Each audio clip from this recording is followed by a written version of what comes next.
Good time zone internet. Hello and welcome to Design Club Live. I am your humble Design Club host, Will. I'd like to apologize for the briefly late start. I had a half-baked idea, which ended up being like a quarter-baked idea, and it was like I wasn't able to bake fast enough. Right? Yeah, we should not have been allowed to cook, but we are here now, ready to do a very special episode. This is my co-host Jeff. Say hi to the people, Jeff. Hi to the people, Jeff. Hey, everybody. I am Geoffrey Zatkin, the studio director of Extra Credit Studios, and more importantly for this, a longtime game designer, joined here as always by my buddy and co-host, voice of the people, Will. Hi, everybody. Ooh. So today we have a different sort of episode. Normally on Design Club, if you've never been here before, we pick a topic and we talk for, I don't know, a bit about it. And we try and break it down. And we use Jeff's long-standing knowledge of the industry to maybe shed a different perspective on some of the happenings or some of the concepts. We've talked to game designers, we've talked to all kinds of folks about their work and about the things that they're making. And that's always like a really cool, fun thing. Today, we're trying something a little different. What we're calling a sliders episode. No, not the television show. Like the appetizer, where you get like a bunch of mini burgers instead of one real burger. And we have a series of topics for you today that we're gonna talk about because we think each of these is interesting and important and relates back to the theme of corporate shenanigans, but none of them have enough substance to really be their own whole discussion. So they're not an hour and a half topic. Correct. But they're all interesting. Yes. So what if, Will, we took a whole bunch of small interesting topics with a related theme and squashed them all together? Mushed them all together. We need to do a collab with the Hydraulic Press channel to crush our topics together into one topic. Ooh. Oh, dude, we could send them the video or the audio of this afterwards and they could squash it together and make an AMR. ASMR of the, yeah, okay, great. Yeah, I love that. Because that's how a hydraulic press works. We're scientists. That's exactly how that works. So first up, it is impressive. Yeah. First up on our list of topics today, we're going to talk about Bank of America. Now, you might be like, Will, I thought this was a gaming show. Why are we talking about Bank of America? And the answer is because Bank of America has begun more openly and in a way that the gaming media in general is taking note of, begun looking and talking about games and more specifically, game prices. Last week at Icon, a Bank of America stock analyst, that's important, mentioned that they believed it was in the best interest of both Take-Two and the industry for the upcoming, much anticipated sequel to Grand Theft Auto 5, Grand Theft Auto 6, to be released at $80 US for the base version. Naturally, everyone remained very calm and reasonable in the face of this analysis that was done by someone in a suit telling people how much they should pay for their video games in an era where people feel like they don't have a lot of money and video games are one of the only escapes from the screaming hellscape that is modern capitalism. So, yeah. They took it very well. No, they didn't take it well at all, and everyone screamed around and ran around in circles like Chicken Little. And it was funny because when Will and I were talking about this, I came in with a whole different, this is why they did that thing than Will did. So Will, let's, as voice the people. Yeah. Why do you think some random analyst from Bank of America saying this was mildly upsetting? Sure. Okay, so there's a couple of reasons. One, I don't know anyone who doesn't work for Bank of America in the US who particularly likes Bank of America. This is sort of like, if you're outside the US or you've never interacted with Bank of America, consider yourself fortunate. Because the general prevailing opinion of Bank of America is, God, I wish I had another bank that wasn't Bank of America. So that sort of like poisons the well because the source is from a source that like not a lot of people like. And the other one is Grand Theft Auto 6 is much anticipated, and I think while people might be willing to pay $80 for it, and that's a different conversation, I think having someone who is perceived as an industry outsider saying, oh, well, I know what's best for the industry in my very nicely pressed suit. I, person from Bank of America, say it should be $80 and you should pay $80 for this game. Because that feels beyond tone deaf right now. Like, is there a big, complicated conversation about game pricing in the industry right now?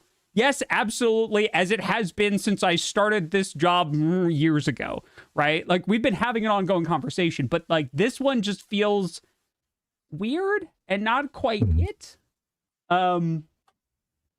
So, that's sort of my read on, like, why it's particularly upsetting. Not to mention, of course, that people feel like $70 for a Switch 2 game is already a significant price increase, let alone spending $80, right? Like, we've been anchored to $60 for so long, and $70 is, for many people, unacceptably more than $60. And $80 is so much more than $70 from an anchoring perspective, right?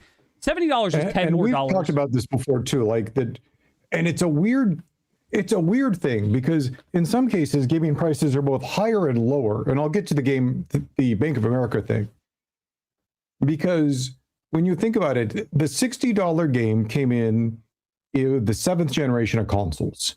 That was the PS3 and the Xbox 360 and the Wii. The Wii actually priced theirs at $50 or $49.99. We're going to round up. Yeah. And Xbox and PlayStation, the Xbox 360 and the PS3, well, $50.99, and so $60.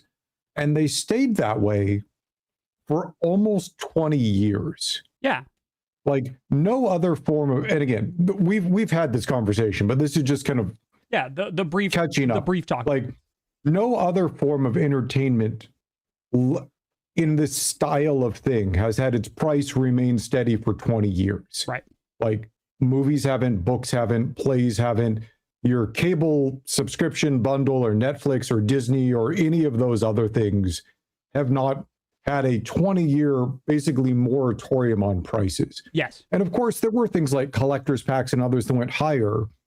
But the other thing that happened during this time, specifically because of the move to digital, because those were the first consoles that actually had built-in hard drives and internet connections. And with the rise of Steam and the rise of mobile and the rise of good old games and a whole bunch of other things and back catalogs, Apple came in saying games should cost 99 cents. Right. Which was a huge blunder for the industry. And we've also talked about that, but we could go. And that's one of the reasons games moved to zero, because developers couldn't make a living on 99 cents, but they could off of ongoing content.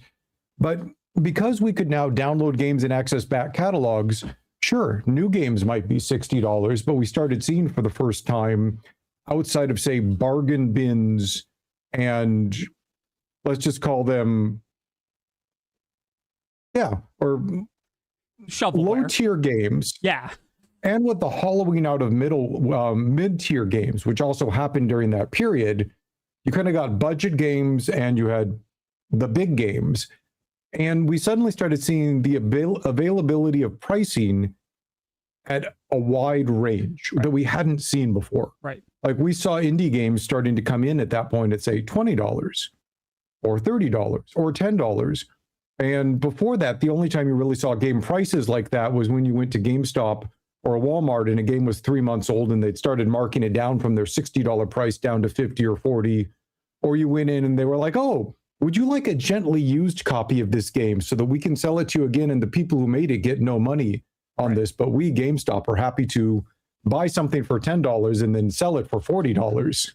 Hold on, we're getting to GameStop later. Keep going. Yeah.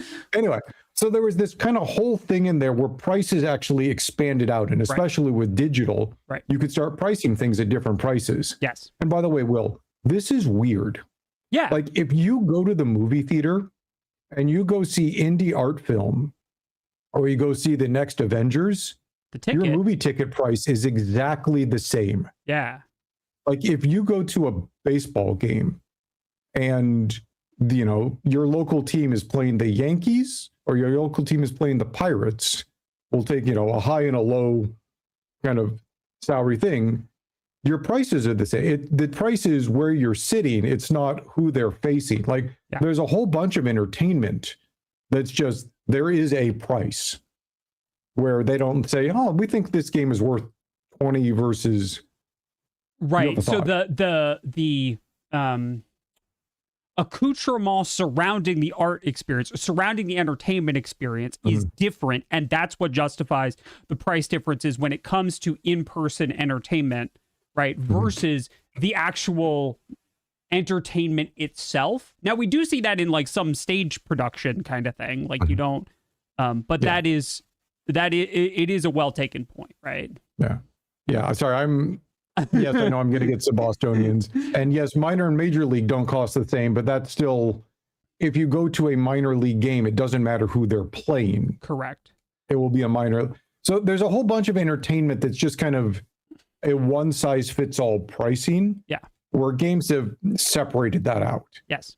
So anyway, pulling back, other thing, the person who said that probably wasn't wearing a suit, because something that most people don't know is almost, and that I know because I happen to run a video game research studio for a decade, and video game research studios talk to a wide range of people besides just developers and publishers. Sure. There's a lot of people who invest into those developers and publishers, usually the publishers. And one arm of investors is banks, or specifically, banks handle a lot of finance. Almost every bank has the ability for you, if you are a member of the bank, be it Bank of America or any of the others, or an online trading platform, E-Trade or Robinhood or whatever's, each bank and trading platform has its own set of financial analysts that look at the market and try and find deals for either mutual funds or as recommendations for their clients. Like if you go onto any of those, you'll be able to see analyst rating next to stock or other thing. And so there are analysts right now from a wide variety of banks and other places that, because Take-Two is a publicly traded company and you can go buy their stocks, there are ratings from financial institutions talking about how safe or how good or bad of a bet is it to go buy that stock. And so by literal sheer definition, Bank of America and others have at this point whole groups of analysts that look at entertainment, and some of them have whole tiny divisions, but divisions nonetheless that analyze just video games. Yeah. And they keep up on all the majorly traded ones. They buy research from groups like my old company on how is it doing. And so they actually are surprisingly well informed about what's coming out, how well they're expected to do, et cetera, because they want to be able to say, should you buy or not buy that stock? Right.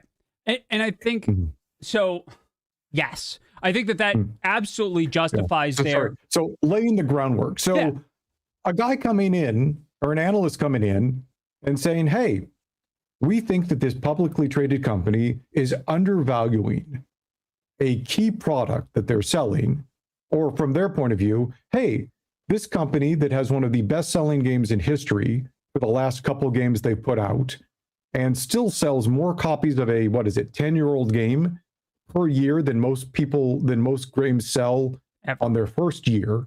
Yeah. And have made billions of dollars on this, and have just spent more than $1 billion making their next game. This is making, not even marketing it yet. Right. Like if any game ever was going to come in at $80, it's Grand Theft Auto, the next Grand Theft Auto. Yeah. Like there's literally no other game that could come in and just say, hey, we've spent more than $1 billion making it. We know you're going to go play this for the next 4 years. Like, here's the thing. Right. Take-Two probably won't, but like the analysts going, Take-Two could make more money and we're investing in their stocks, I can absolutely see saying you should do it. And also saying, if we want to raise the video game sector, which they're interested in, correct, if Take-Two doesn't do it, no other group can do other than Nintendo with, say, Mario Kart, right? But even that outlier, is going to be able to come in and raise their price, because they're going to have to say, well, Grand Theft Auto was 70. Why are you charging 80? Correct. And in fact, that is the quote that I want to read from Stack analyst Omar Desiki. I hope I'm pronouncing that right. We also heard from attendees that the industry, which is perceived as struggling, would have difficulty selling games for $80 if GTA 6 came out at $70. We think it's in Take-Two's self-interest as a publisher and partner to many developers to raise the price point for the entire industry. So I think that second piece is directly on with, they need to say this because this is like their one chance in the foreseeable future to try and get consumers to accept an $80 price point. I don't think they will. I think they're vastly overestimating how unique Grand Theft Auto 6 will be. Because I'm not a person who enjoys the Grand Theft Auto series, and I have no interest in buying Grand Theft Auto 6. But I do know that there are a lot of people who do, and a lot of people who do value that series. And I think it is very risky to say, oh, well, Grand Theft Auto 6 costs $80, so our game can cost $80. Because I don't know that you want to put yourself in the same bucket as GTA 6, because now you're being compared to GTA 6. And there are no games coming out in the foreseeable future that can be in that weight class, right? Just said it. They spent $1 billion. That's with a B. $1 billion making this game. It's absurd. Nobody competes with that. Nobody competes with the size or depth or quality of a game that cost an actual $1 billion to make. And so you don't want to be in that same arena. So it, like, while they may want to raise the price point for the industry, I think it is a little short-sighted to say, yes, if Grand Theft Auto 6 does it, we can have a wave of $80 games. Though what I think it would do is it would help anchor that 70 is the new price point for everything. Correct. Like if Grand Theft Auto came out at 80, suddenly every other AAA S tier game coming out at 70 seems more normal. Seems more reasonable, yeah, because we have a big outlier to point at. Yeah, but it's interesting. Like who just said this is an actual really interesting mathematical question. Yeah, would them coming out at 80 turn less profit than at 70 with the way the economy looks right now? So one of the things Grand Theft Auto or Take-Two, actually, one of the things no game can do is a year or two after release raise its price. Well, excuse me, they can do that. Here's the bundle of Grand Theft Auto with the first 2 expansion downloads, whatever it is. So, and Grand Theft Auto, I guarantee you, the internal analysts at Rockstar and at Take-Two are looking at how they're going to sell this for the next decade. Right. Like they're interested in their first year. They want to recoup that $1 billion plus the $1 billion they're going to spend on marketing. They want to recoup that. That's a lot of money they've output. Yep. But they're going to do that. They're probably going to do that in the first week, as a guess. And I don't know. And again, I'm not saying they should raise it. I'm just talking about what they're probably thinking right now. Yeah. And what some of the other analysts are. I think that they think the market can bear it.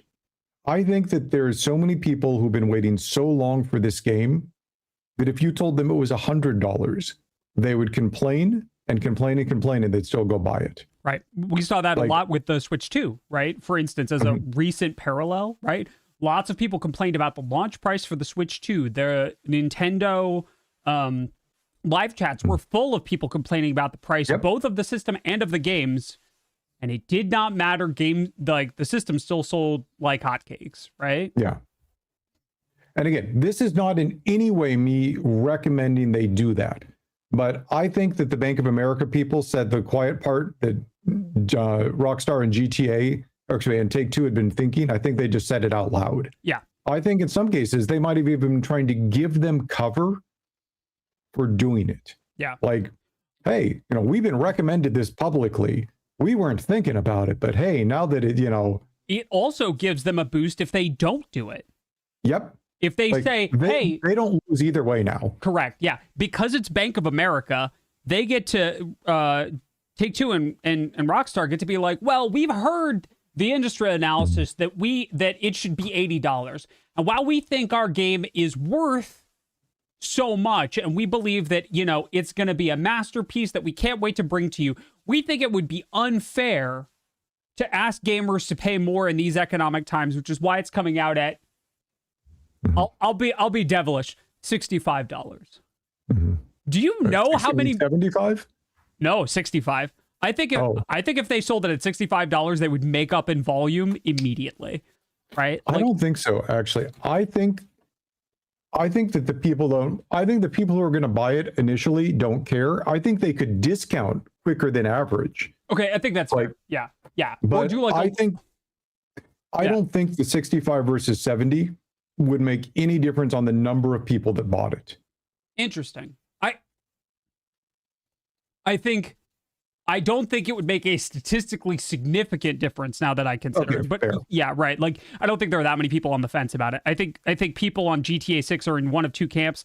Of course, I'll buy it. It's the next GTA game. And of course, I'm not going to buy it. It's the next GTA game.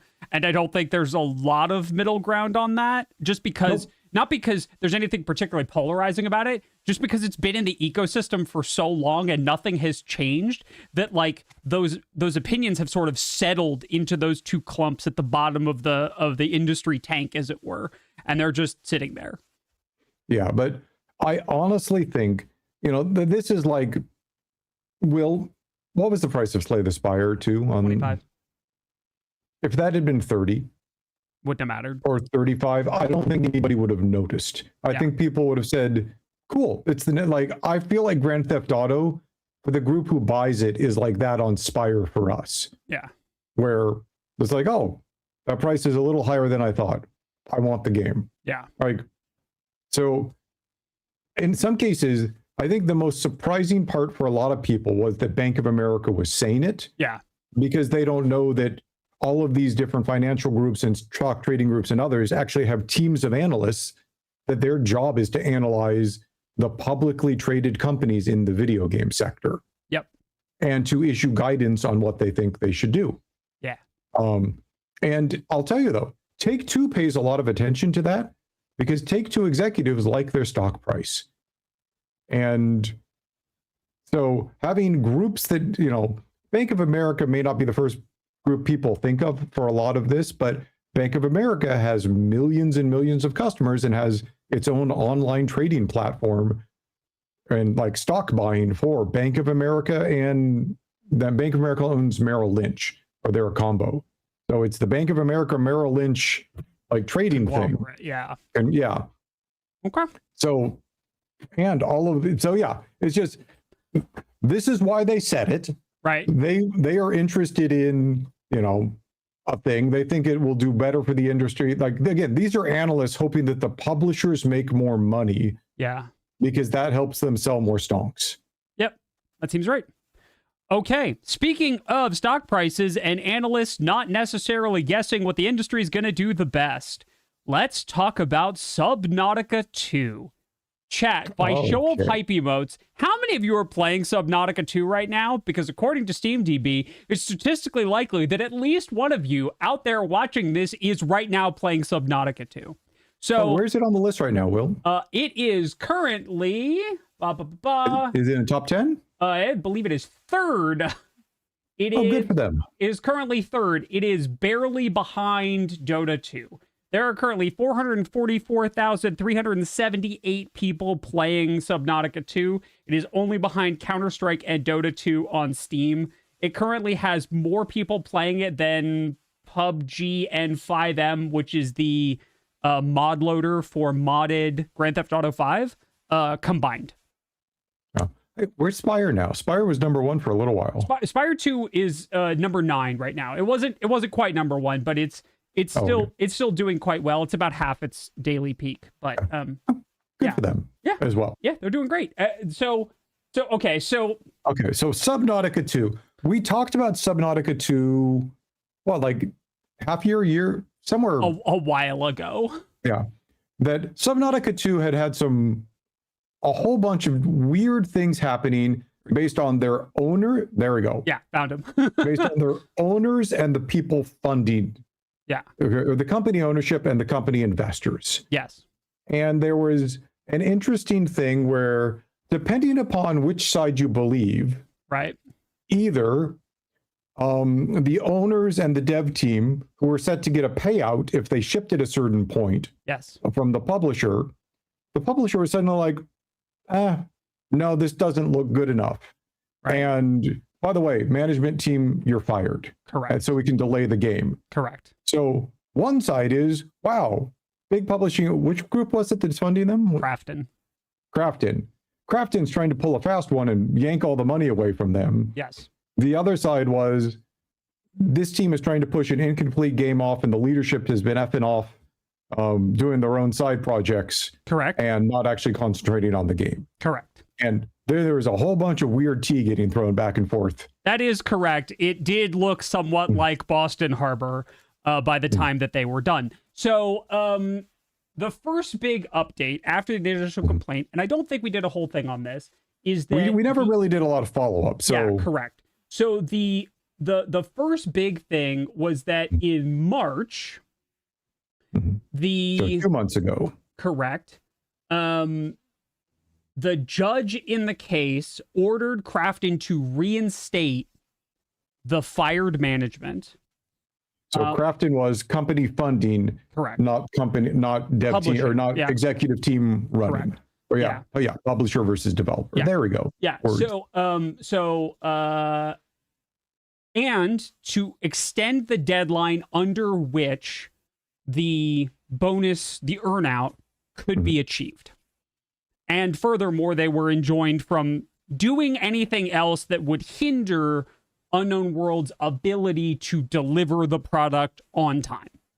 Right? Essentially, the judge said, I see what you're doing. No. Looks shady. It looks shady. It turns out it looked even more shady because at some point in here, the CEO of Crafton had apparently used everyone's favorite hallucination engine, ChatGPT, to brainstorm ways that they could avoid paying Unknown Worlds. And this was one of the proposed suggestions, apparently, that ChatGPT came up with. So, wait, how did that surface? I believe. Hold on, I'm gonna look at this. Because that feels like the kind of thing that Crafton wouldn't want to talk about. Yeah. So it came out during discovery, essentially. Okay. There were Slack messages which referenced using ChatGPT between the CFO of the newly appointed CFO of Unknown World and the CEO of Crafton that came out during discovery in this lawsuit, and that is why they know. So they also committed one of the classic blunders. Right. They typed things into a chat thing that saves chat. Right. Yeah. We are not legal advice. We are not offering legal advice, nor we are offering advice on how to commit crimes. We are simply observing that it is beyond stupid to say, hey, how would you like to commit crimes together in a thing that is known for saving its messages? Like, yeah. Okay. Anyway, because there is a thing called discovery in legal. Yeah. Yeah, correct. That is correct. And Nova is also correct. Discovery is also how we know that Crafton's legal team told the CEO not to do any of this, and then he did it all anyway. All right, great. Excellent. So they got told, you can't do that. Don't do that. Stop doing that. Undo the thing you did by the judge. And they harumphed and shuffled their feet and kicked rocks around and said, fine. And then Subnautica 2's release date came out. And lo and behold, it's today. Happy launch day, Subnautica. Happy launch day, Subnautica 2. You're off to a banger start.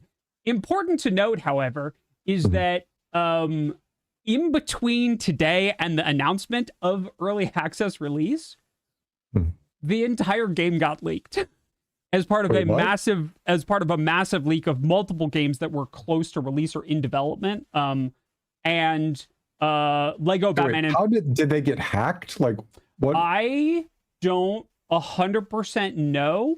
I just know that it ended up on the web. I'm seeing Forza 6 and Lego Bat. Correct. See. And according to IGN, no one's really quite sure how it got there, but it did get there. And so now, between getting free publicity earlier this week that put it back squarely in everyone's newsfeed that they'd been hacked and leaked. And I'm not saying they did it on purpose, but man, is that good timing for them being in the news cycle.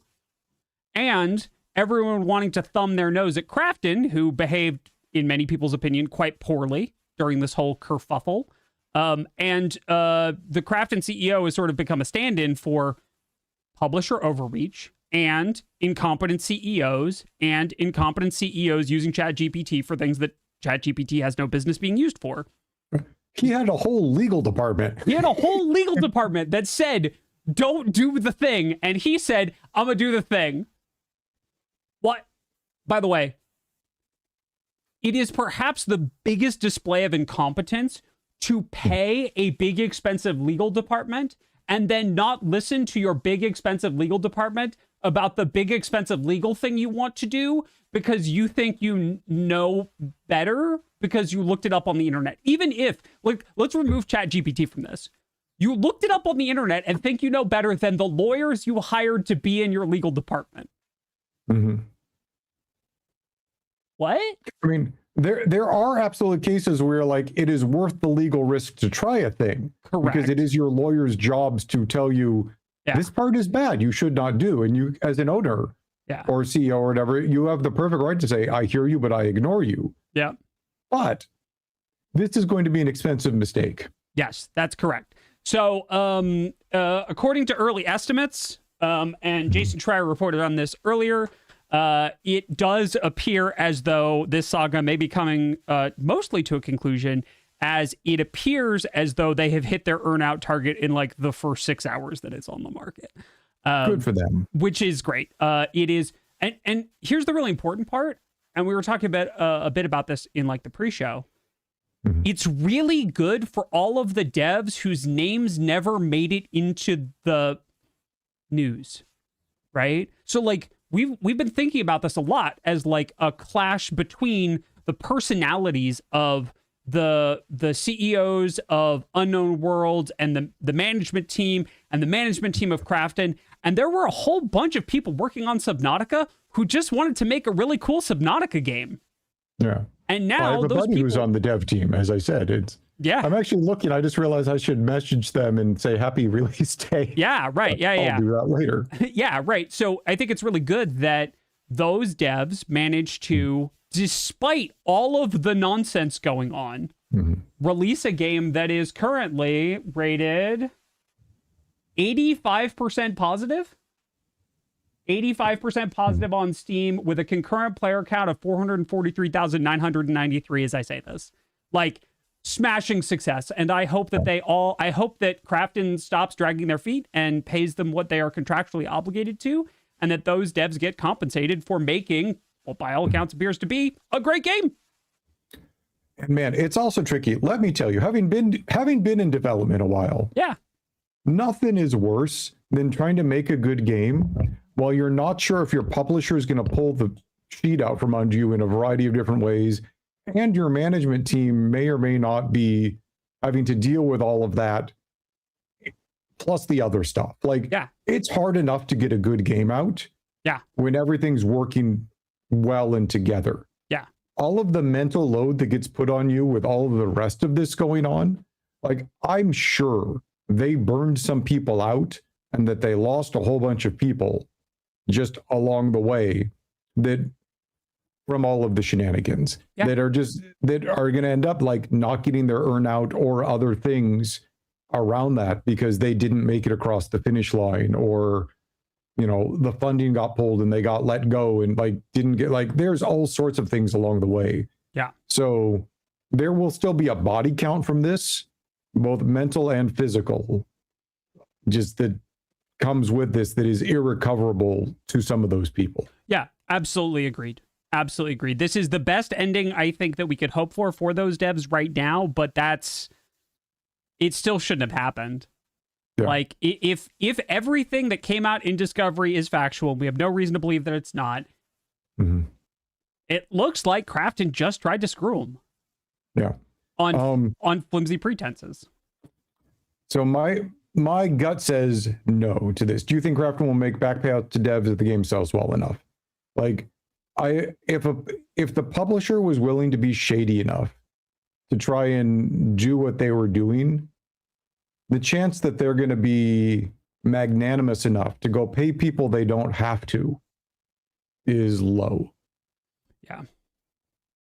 I mean, the only way I could see that happening is if the owners of Subnautica, of the studio, who are getting a very big payout themselves, take it out of their personal pockets to go pay other people.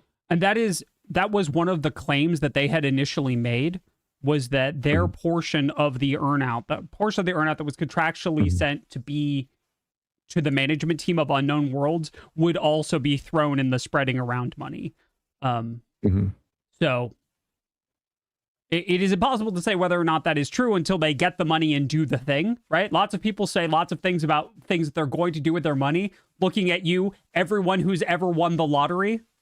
Plenty of people win the lottery and they're like, I'm going to be responsible. I'm going to put it in a long-term savings account and max out my, my retirement account every year. And then they don't. And they buy a really fast car and a really big house, and they fall behind on payments, and it all goes belly up, right? Like, until people actually have the money and do the thing, we won't know what they plan on doing, for real. So, yeah, that's where that is now, and I'm excited to see the next chapter of this, and hopefully its conclusion. Hopefully, like in my mind, the best place that this could go from here is Krafton pointing at a list of things that are stated in the contract are required to get the earnout, and then pointing at their metrics, Unknown World pointing at the contract and saying, this is what you required of us to get this earnout.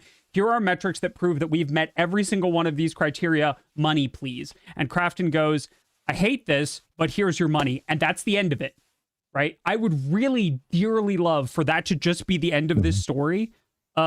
I don't think that's going to happen. I imagine we're going to have one more round of legal shenanigans, but that's my hope. My hope is that we're done. We will see. We will. I'm going to have to see if my buddy can come on and talk any bit about it. But my guess is that there was so much going on that the chance that he will be allowed to come talk about Debbie Subnautica 2 is low. Yeah. But I'll put out the ask. He's a good person. Yeah. Like, and he'd be fun. Actually, he would be fun to have on. Okay, excellent.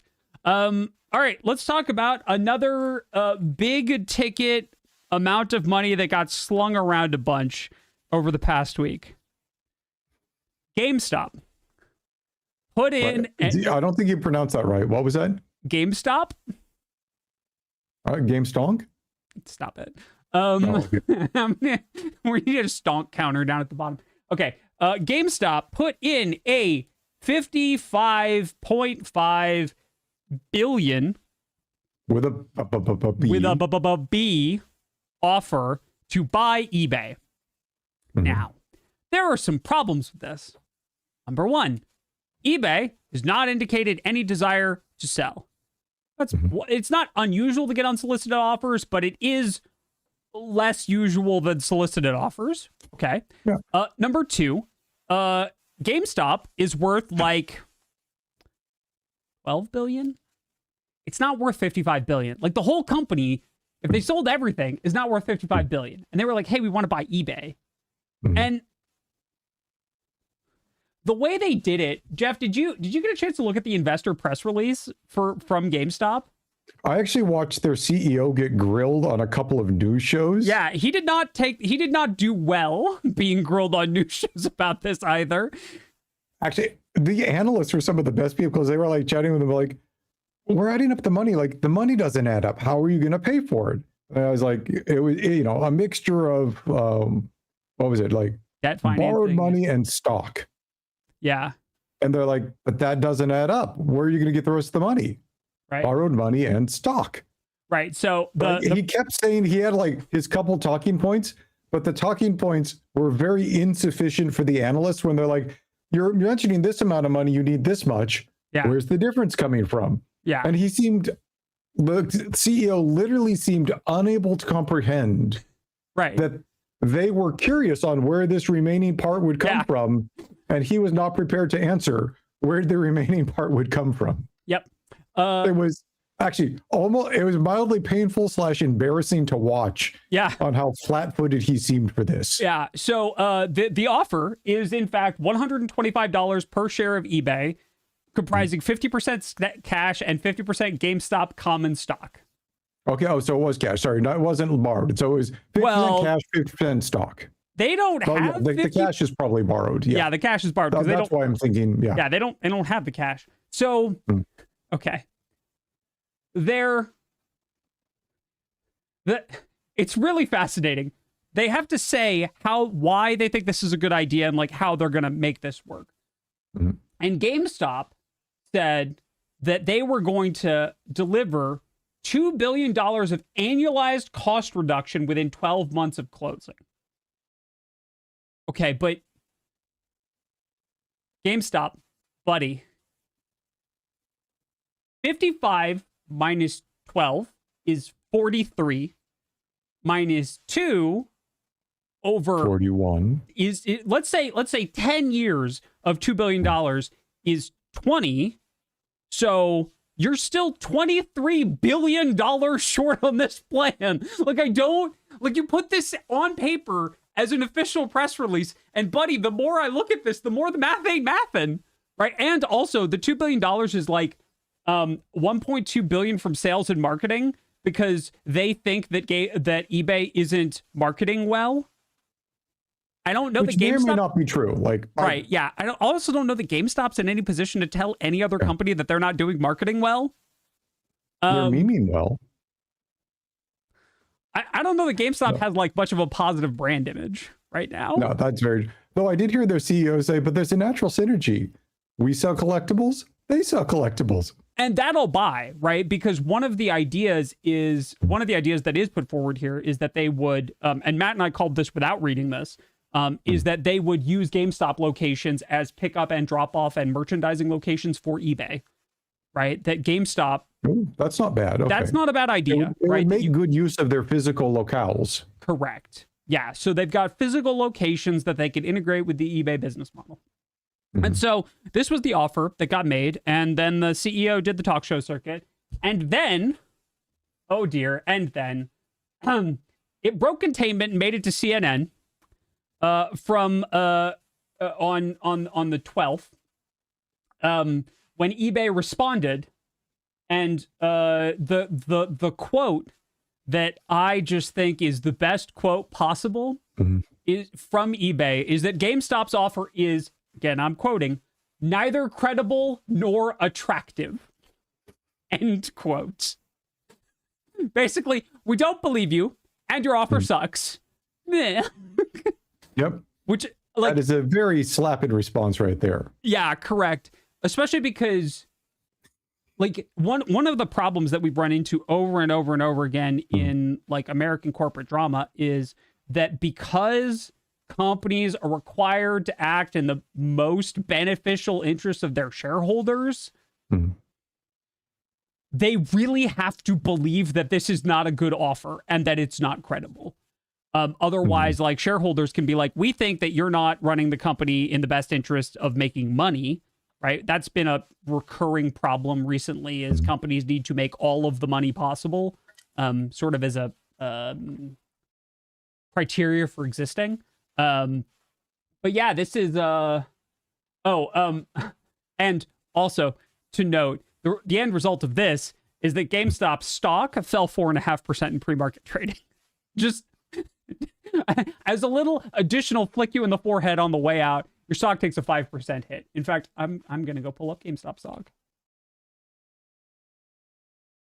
It's an interesting thing again, and this kind of gets back to GameStop right now, their CEO and some of the people in it are performative on how they do things. They ride the memes. They're looking for ways to stay in the cycle. They're looking for ways to get the number go up crowd to keep investing and buying. And Folding Ideas did a really good video on this a couple years ago about how this was basically a big pyramid scheme. And that certain people are left holding the bag Yep. And that those people are still trying to get out by getting other people to now hold the bag. Correct. Fun fact. Here's your fun fact about how this is going for GameStop. GameStop stock peaked in the recent history on May 1st at $26.53. Okay, so from when we're filming, 13 days ago. 13 days ago. So 26, what was it? $26.53. Okay. Today, it is not yet the end of the trading day. It is currently trading at $21.90, which is roughly a loss of about 20% in 13 days. Actually, wait, tell me the numbers again. I want to see that exact percent. First number? 26.53. Okay, 26.53. And it's currently trading at $21.90. So it's lost 534 in value. So yeah, that is. Yeah. Yep. That's hey CEO, brown pants, make 3 envelopes. Actually, that is literally exactly 20% from like mental math. Yeah. I think the oh, wait, when did they announce their bid? That's a great question. Was that the May 1st? Was that when that investor thing came out on May 3rd? In fact, it had already dipped the peak from the 1st to the next big day I have, which is the 4th. It had already fallen $3.50 by the close of business on the 4th from the $26 mark. It hit a trough and then it just kept falling and falling. In fact, nothing about this appears to be good for GameStop, which is kind of interesting because we've talked about this before. GameStop isn't like the last holdout of physical game sales, but it's one of the last specialty retailers for gaming in the US. Most other physical game sales are Walmart, Target, Costco, Amazon. They're not individual stores. Yeah, it's interesting. Years ago, when I used to run my game research studio, we actually tracked marketing done in physical game locations. Yeah. And that was a real surprise for me at that point. And so this was somewhere around, say, 2010-ish, 12-ish, like when we kind of started tracking that. And like GameStop was absolutely in the top 5. But yeah, I hadn't at the time, Walmart, Target, Best Buy, and Toys R Us. This is before Toys R Us went out of business. But those were the top 5 places in the US people physically bought video games. And part of that too is that a lot of people forget how much video game is a gifting kind of thing. People getting it for birthday presents or Christmas, or mom buying a game for Timmy, or you buying a game. Like, and as we've had digital come up, that's kind of been more and more an ability to do that. But especially even somewhat recently, like, Will, if you wanted to go buy a copy of Mario Kart to give to your niece, unless you know a good amount about her or her, handle, it's still hard to give a gift digitally. Yeah, the best way to do it is often to buy it. Like if you're giving a digital download, it's to get a gift card. Right? Yeah. To buy a card. And plenty of places are doing that, but then you still have to like scratch it off and take a picture of it and send it to them if you're not giving them the card physically. Yeah, and then you don't know that they bought it. I, for example, gave my nephew something like that, say 2 years ago, and he bought a different slate of games. And the ones I'm like, go buy these 3. These are the ones I want you to get. Yeah, right. Yeah, it's still hard enough to, even for people in the know, to do digital, that physical is still a thing. But anyway, so physical is still a big thing in a lot of places. But yeah, GameStop is kind of the last specialty one national chain in the US. Everything else is just part of a larger store that people walk in and like, oh, while I'm at Walmart getting my, flip-flops, milk, and so, let me go pick up that $80 copy of Grand Theft Auto. Well, a brief aside on this, since you brought up Walmart, and this is a Sliders episode, I don't have an article for this, but it is interesting. Walmart has said that for Switch 2 games, they will be honoring the digital price. Not Really? not the physical MSRP, the digital MSRP. Because we did a little thing on Nintendo is breaking price parity Yes. with some of their digital games. For those not in the know, which is probably almost everybody, because again, you've never had to deal with this, physical stores will give you a basically hugely hard time if you try and sell your digital product for less than they're allowed to sell it for. To the point of sometimes delisting you. Yeah. Like they will physically say, oh, so-and-so publisher, you want to keep selling your games in Walmart? These have to be the same price you sell them digitally online, or we will never let you sell at Walmart ever again. Right.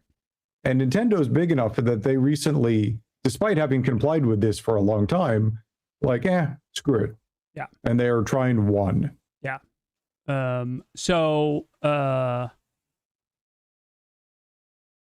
Yep. And if they can get away with it, it's going to be an interesting other thing. Yeah. The difference, well, and games are now a new loss leader. So don't think about a Walmart. Think about your local grocery store.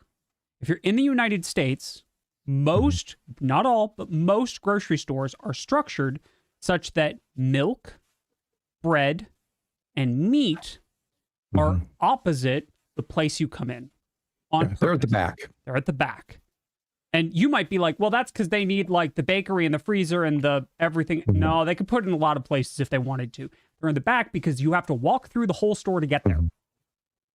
Right? Yep. And hopefully you see other things along the way. You're like, oh, I did need more Post-it notes. Correct. I did need to pick up a frozen pizza for tonight. Correct. And in a similar way, at least in my experience and in my area, Target and Walmart are structured the same, but with the electronics section all the way in the middle, in the back. So you have to walk past toys and home goods and clothing and, all that stuff. You got to walk past all of it to get to that. So if they're loss leading with this, which makes sense, they get to do a thing that no one else is really capable of doing. They can soak $10 a copy if it loss leads for them, or they think they're going to make it up in volume, which they very well may. If they're the lowest price going, everyone else either has to soak the same loss, in which case they're at parity with the industry, or they have to accept that they're going to lose some number of customers to Walmart. Yep. And they may not just be losing the customer who's going to buy the game, because the customer who walked into Target to get it at Walmart might look around and be like, oh, I could just get the same stuff I would have gotten at Target over here at Walmart. Yep. So this has a bounce on effect that is, and again, this is why the retailers have enforced with such strictness that digital and physical have to be at parity before. And I think Nintendo's at the point where they're like, we don't care. If people have to buy all our stuff digitally now, oh no. Yeah. I genuinely think Nintendo is at the point where they realize that they have enough bargaining power that even the big box stores just don't, they can't really do like what, there's not Nintendo's an alternative in a very for Nintendo unique games. position. Yeah, they have leverage. I almost can't think of anybody else. Like Electronic Arts couldn't do the same. They don't have the pull. It's funny. Rockstar with Rockstar with Grand Theft Auto might, but also they have such a long tail. They want people buying their game for 10 years. They want that good relationship so the Grand Theft Auto just stays stocked there where people can just walk by and continue to buy it. Yep.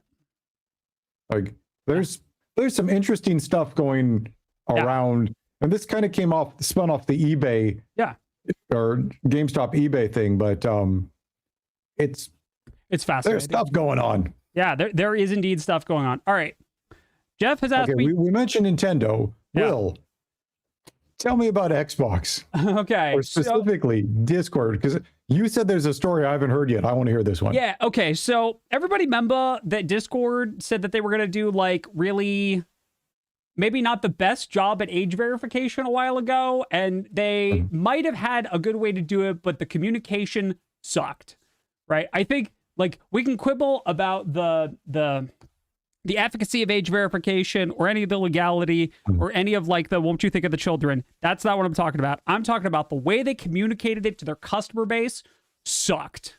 Just like full stop. It was not a good poorly. was not a good communication. It was not done well. It was not done elegantly. And as a result, they've lost a whole bunch of Discord Nitro subscribers. Matt and I actually canceled ours live on air as we were doing the story. Like, they've lost a lot of paying customers, right? And so and the hard part for them is, I want to jump in here. Yeah. Discord is great. Like, Discord is a good, solid thing. I enjoy having Discord in my life. I communicate on it a lot. They've had a hard time convincing people to pay for it because the base service they offer is good, but a lot of the add-ons they want, most people don't care about. Correct. And that was, we did a short on Discord, Discord's plan to do age verification through facial recognition. And one of the most common, I didn't read all the comments because I don't have the mental stamina to tank that, but like a top level summary of the comments shows that one of the common responses is, I can't cancel my Nitro. I've never thought it was worth anything. I didn't buy it to begin with, right? If Nitro was worth, I would love to give Discord money. Like, I like giving companies money for things that I use. Yeah. But nothing on their paid plan particularly interests. Actually, the only thing I ever bump into, Will, is I occasionally try and drop a file that's too large to transfer into Discord. Yep. And I'm in Discord too much. If I'm being totally honest, I'm in Discord from the moment I wake up to the moment I go to sleep, which is why I had Nitro. It offered small little quality of life improvement things, and using our animated emotes in other servers is like a good thing for a streamer to do. So there's a bunch of little things that I used it for, but nothing that was like irreplaceable for sure. And so now they're trying to get everyone back in the good.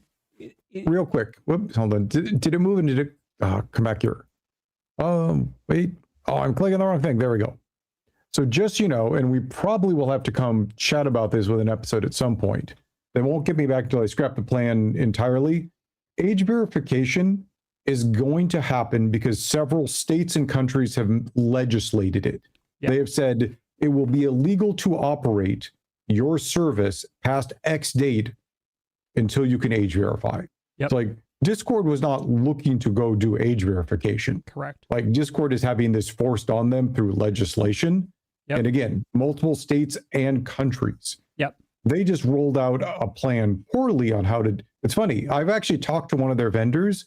There's a very good vendor at doing this who was already in with Discord, and Discord was like, we're going to try out a second one for redundancy. That's the one that made the huge blow up mistake. Yep. And so, like, but again, and at some point we should talk about like the thing, but like, if your whole reason for existence can be put out, or excuse me, if you can no longer operate because it's illegal to do so as a company, you have to go somehow comply with that. Yeah. Your job, however, is to try and comply well and not poorly. Correct. Yeah, your job is to try and comply in a way that that complies with the law fully while offering as little grief to your customers as possible. And so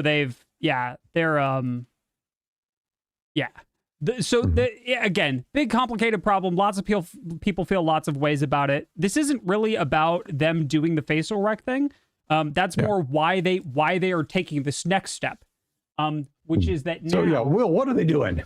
They are bundling Xbox Game Pass with Discord Nitro. Wait, so if I pay for Nitro, that pays for like the base level of Game Pass now as well? The starter version, yes.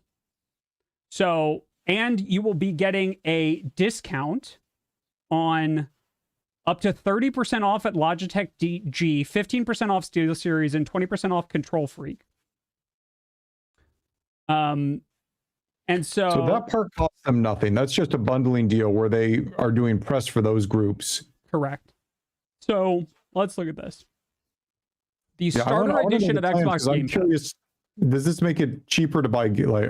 Actually, tell me more. Okay, so I can't pull it up easily. Chat, I need someone to remind me how much the starter edition or how much the cheapest version of Nitro is. I can't look because I'm in streamer mode. Let's see. Discord Nitro pricing. AI overview. As of May 26th, it's $9.99 per month or $99 a year. Okay, great. Nitro Basic is $2.99 a month or $30 a year. Okay. And the Xbox Game Pass tier at Essential Starter is... Okay, it's not basic. Okay, I'm actually on the Discord webpage now. It's not the basic, it's the regular Nitro. Yeah, it's the regular Nitro that does it. Let's say for a moment that it's the basic version of, you have to pay the $9.99 for Discord, and then you're getting the most basic version of Game Pass. Okay? Mm-hmm. Those are the same price. That's what I was curious about. So if let's assume that you have to spend the $9.99 for a month of Nitro. Mm-hmm. A month of Game Pass, like the Essentials version, is $9.99 a month. Oh, this is, let's see, Xbox Game Pass. It's called the Starter Edition. Yeah, I have it as the on their website. They have starting at $9.99 a month. Is the thing. So we will assume it's that one. Correct. So there's a weird thing too, where if you'd been paying for like a mid-tier Game Pass one, like I doubt this is going to apply a discount. Correct. It's to that. You get this thing for free, not this much value, but you get this exact thing for free when you buy this other thing. I believe that is also correct, that if you sub to Xbox, you get Nitro. Yes. If you buy Xbox Game Pass now, you also get Discord Nitro perks. Which they're losing so much money here to get any money. I just want to be clear, right? So let's say that they split it evenly and that it's pure profit. That nothing that they're giving away in either of these bundles actually cost the company anything, which isn't true, but let's assume that it is, and let's assume that they're splitting the profits 50-50, and that's fine with both of them. Okay, great. So now they're both taking a 50% pay cut to try and save Discord Nitro? Like, the amount of bailout that they are getting here from Xbox is wild. Because what is essentially happening, it feels like Xbox is the thing of value, and that they are subsidizing Discord to try and save Discord right before Discord's IPO. That's what it feels like. I'm curious if Microsoft is an investor in Discord. I believe they are, but like Medusa Sword says, I don't think Microsoft fully owns Discord. Well, if they're going to do an IPO, I'm pretty sure they don't fully own Discord. Right. And as early as 2021, Discord turned down a $12 billion offer from Microsoft for acquisition. Microsoft did make an offer to buy them in like 2021, and Discord said no, not interested. So, which they could do because they weren't public. So that's weird. Yeah, I'm curious. So they might have taken investment. So Microsoft might have a vested interest in propping it up. Yeah. There will be a certain amount of people who buy Nitro but don't care about the Xbox. So it's not exactly a one-to-one, like who won't go and then claim that offer. And I'm curious, there's some weird other deals too. Like I believe if you have an Xbox Pass, you get all of the League of Legends characters unlocked because they also have a deal. One of the tiers does do that, yes. I don't remember which tier. It's pretty high, I think, but oh, okay. Yeah, like it is. It is fast. Xbox is used to doing deals. Yeah. To bring people into its ecosystem. Yeah. In Germany, Game Pass is €1 cheaper than Nitro, even. That's wild. Yeah, Czar. You lose the characters you don't have actually unlocked when you stop having Game Pass, which is one of the ways that they keep you having Game Pass. Because if you like the champ and you're like, oh, I can't unsubscribe from Game Pass because I'll lose all these champs that I really like, they've gotcha, right? I'm curious how much they're paying Riot for that. Yeah, probably a lot. Yeah, and I think that this is not an unreasonable take either from Disfunk, right? That they could be trying to buy Discord again, right?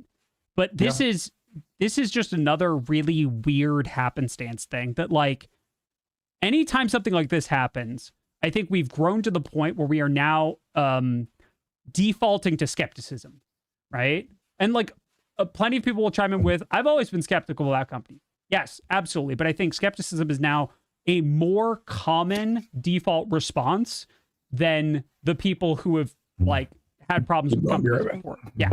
So the idea that, again, that Microsoft would do this, right? Because again, I'm firmly of the belief that Game Pass is the object of value here, and that Nitro is sort of a freebie.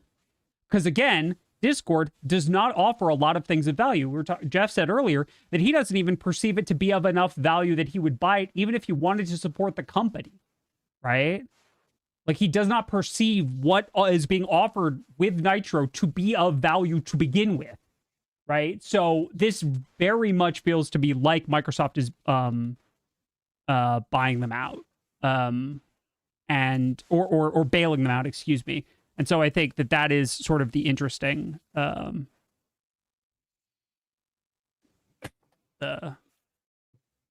interesting sort of occurrence. Sorry, I had not prepped for this one. This one literally came up as we were talking at the beginning.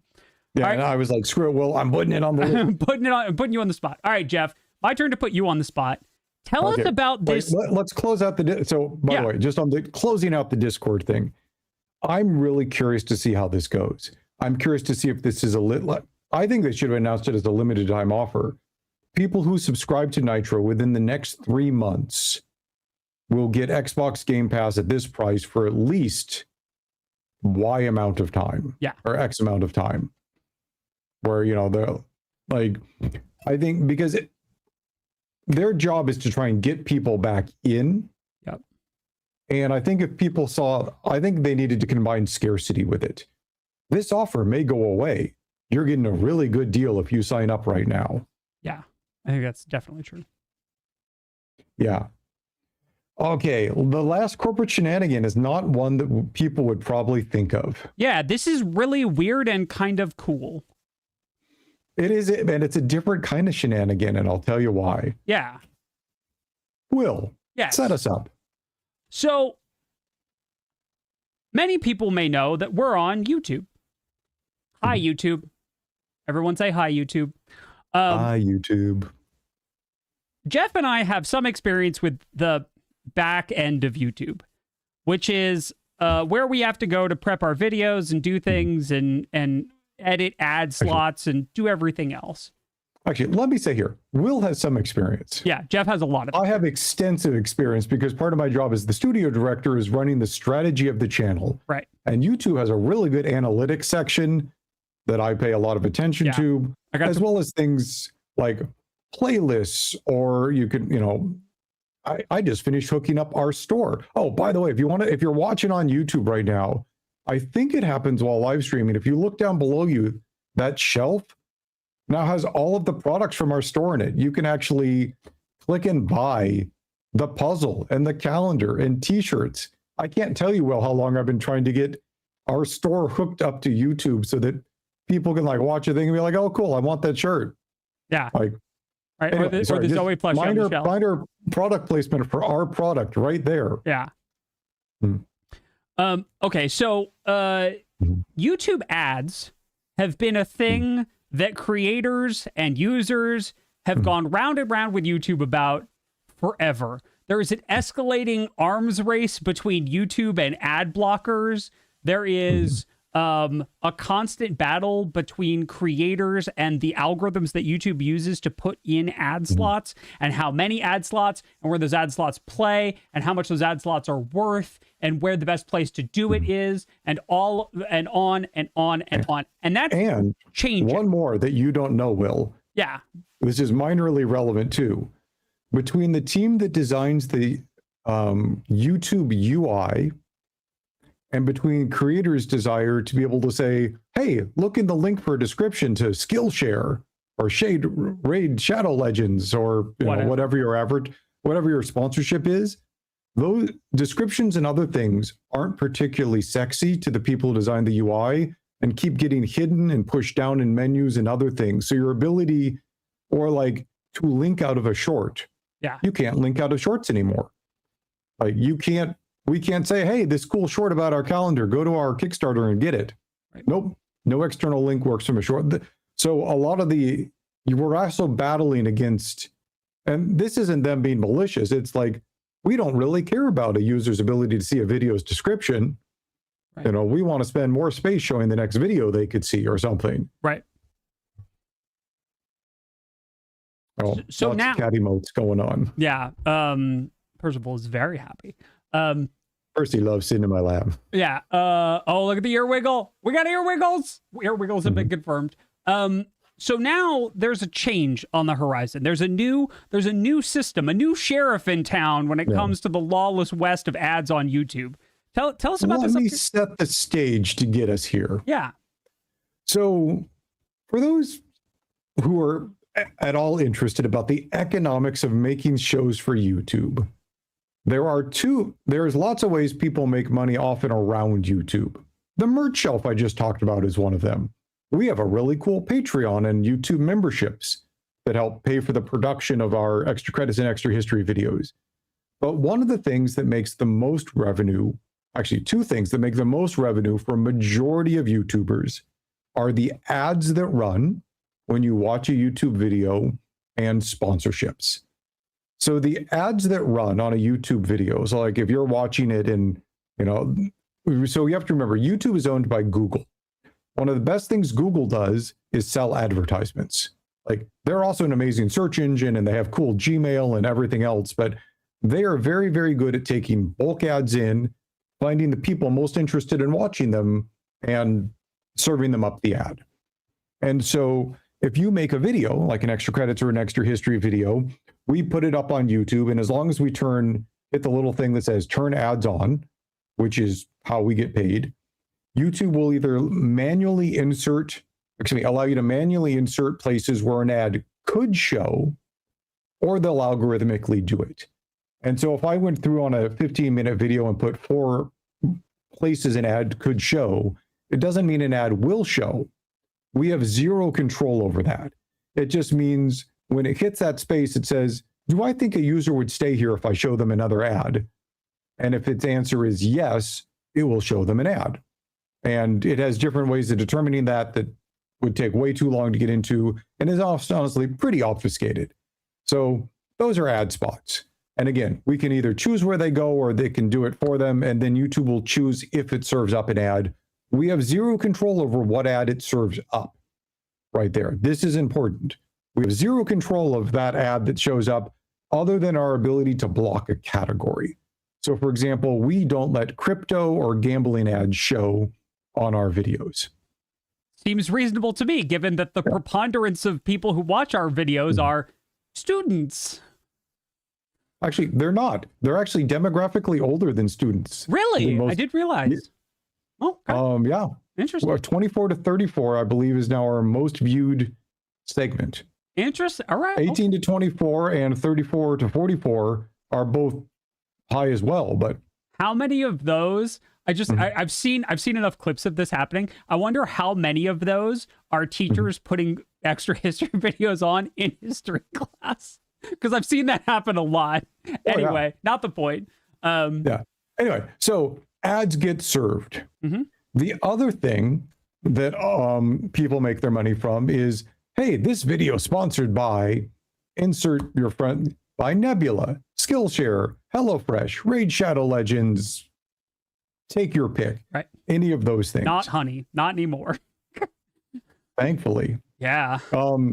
Those are not inserted by YouTube. Those are contracts done between the YouTube channels and the group doing that ad, or by an intermediary agency who books that for you, gives you a rate.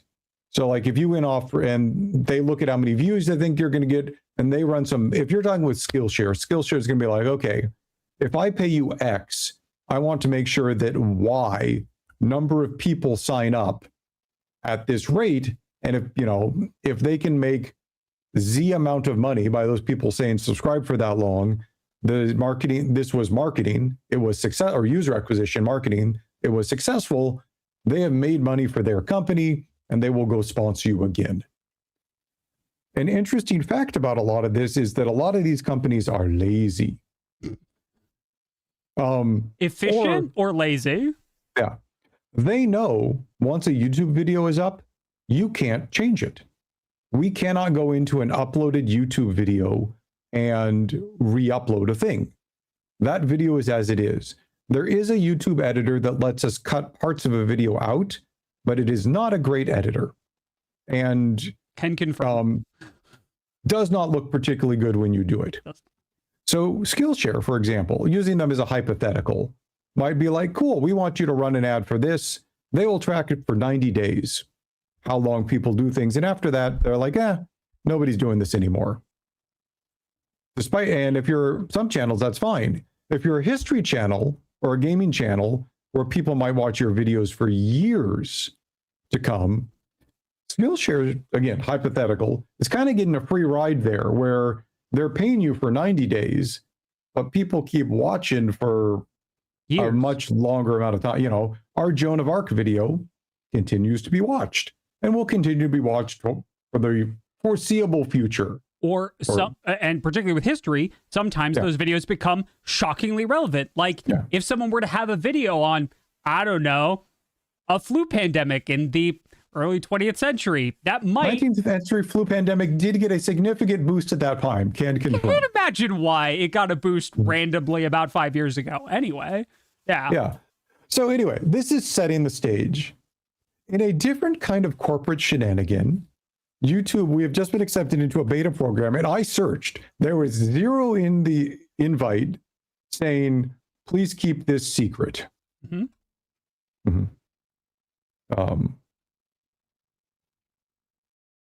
I just remember that I missed one of their training sessions. I'm going to have to go back. That it didn't get put on my calendar. Yeah. I will check it out. Okay.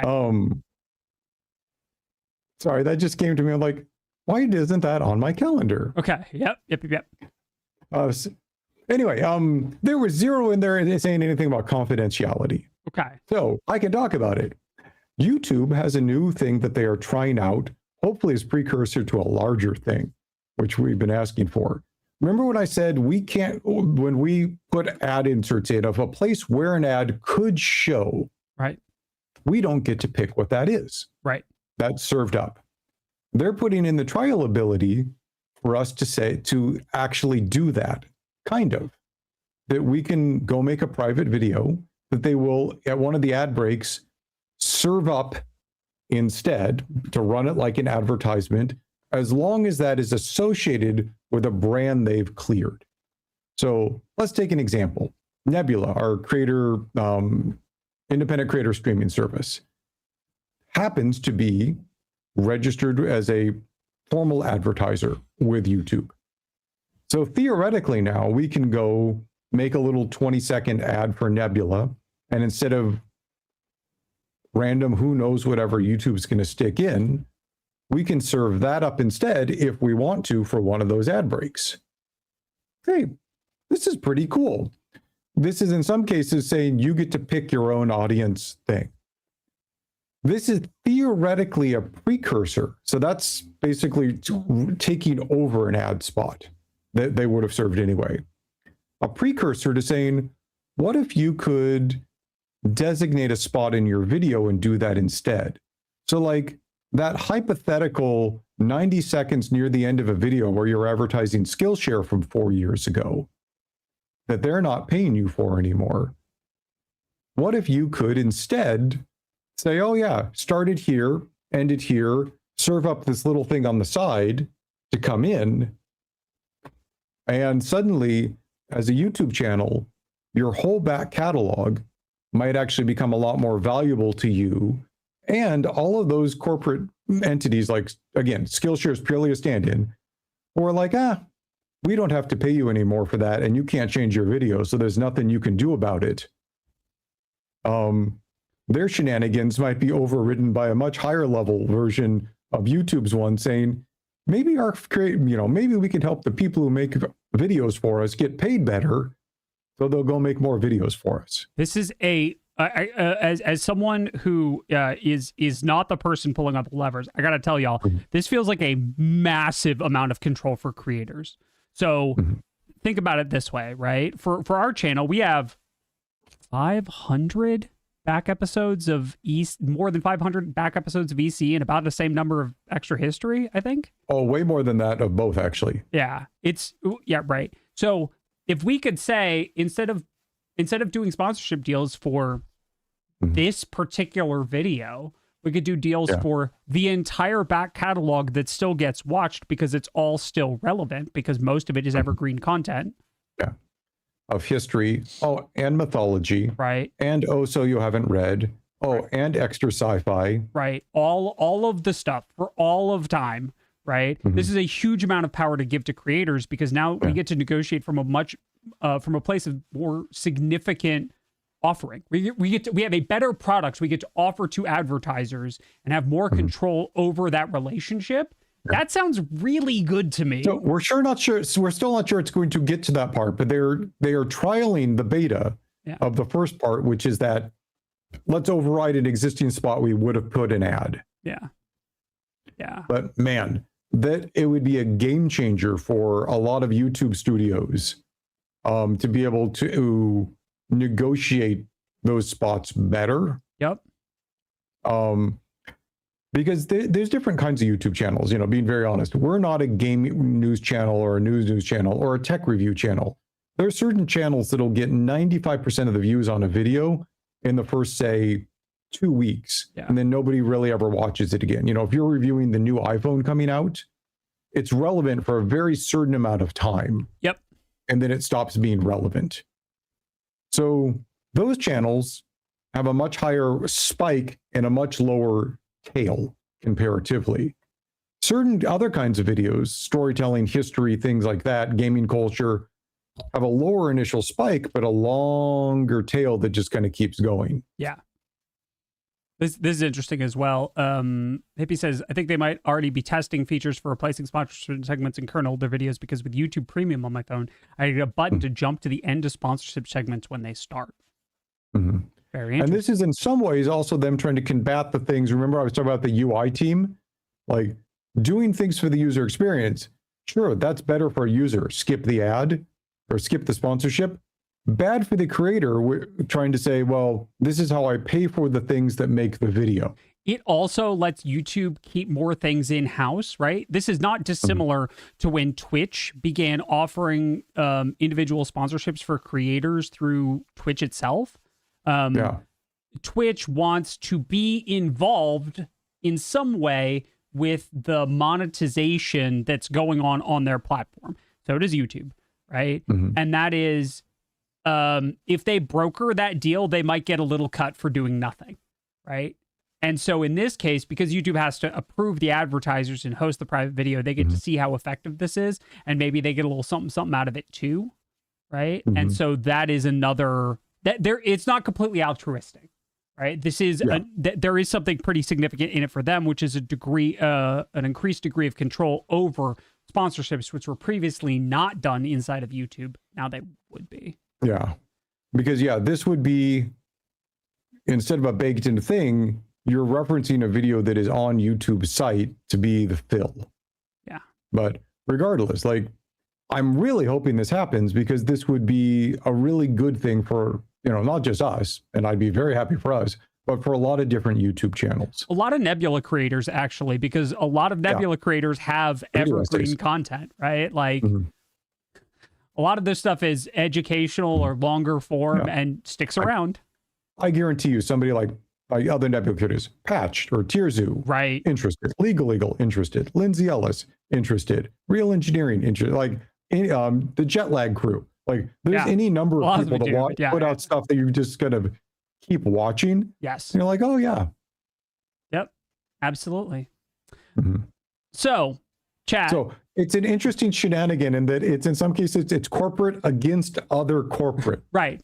In the immortal words of Ken Watanabe, let them fight. It's great. I love it. It's awesome. Which movie was that from? It's He's been in so many. He's in a movie where he's watching two people fight in a prison yard. I think it might be one of the Batmans. I don't remember. Oh, it's Godzilla. Yeah, it's Godzilla. Oh. That's right. Yeah. Yeah. There you go. Which makes sense because we're talking about kaiju, as far as we're concerned. So everybody, that is going to do it for our sliders episode. We brought you 5 distinct little itty bitty mini topics on corporate shenanigans. We hope you've enjoyed this. If you did and you like this format, leave a comment on YouTube or hit us up on Blue Sky and tell us that you like this format. This is something that we won't always have, the right number of stories, right? If we've only got one slider story in a week, it's a little hard to do these, but we may do these every once in a while more often if you all enjoy them. That is good to impress. Join us next week here on Design Club. We'll be doing an episode on the discovery problem. More games than ever come out every year on every platform you can think of. How in the world does a game get discovered? We've got an industry professional coming to join us and talk to us about how companies of different sizes and different kinds take a shot particularly indie, take a shot at solving that discovery problem. So please join us next week for that. And then, as always, join me and Matt Monday for breakfast, where we'll have a whole new buffet of gaming news stories to talk about. Last important note before we go, we are changing the schedule. Bum, bum, bum. We are changing the schedule in about the middle of June. We're changing Design Club to be on Tuesday. Not Thursdays. Breakfast will be moving to Friday mornings, and Design Club will be moving to roughly the same time on Tuesday. So please look forward to that. We'll be changing things up. Some of that is honestly that metrics thing that Jeff was talking about, and some of it is organizational stuff on our end. We think that both of those shows will do better in those spots during the week. So that is going to do it. Particularly, by the way, breakfast, because at that point, it isn't news that happened last week. It's news that happened this week. Yeah, which is a much better sell. So I will see all of you whenever I see you. I think all that is left is for someone to say bye to the people, Jeff. Bye to the people, Jeff. Have a great week, everybody. Bye.